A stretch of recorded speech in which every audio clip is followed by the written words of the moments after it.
Hello, everyone. Welcome back to our channel. In today's video, we're going to explore a handy trick for streamlining your computer experience, running a program automatically on startup. Let's get started. If you're a Windows user, navigate to the Startup tab, find the program you want to launch, right-click, and select Open File Location.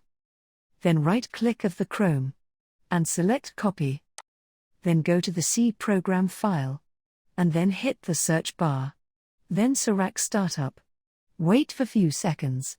Then open this type of folder.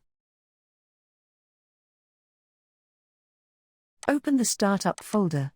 Now, you can simply paste the program you want to run into this folder. It's always a good idea to test your setup. Restart your computer and see if the chosen program launches as expected. This step ensures that everything is running smoothly. And there you have it. Running a program automatically on startup. If you found this video helpful, please give it a thumbs up, and don't forget to subscribe for more tech tips. Thanks for watching, and I'll see you in the next one.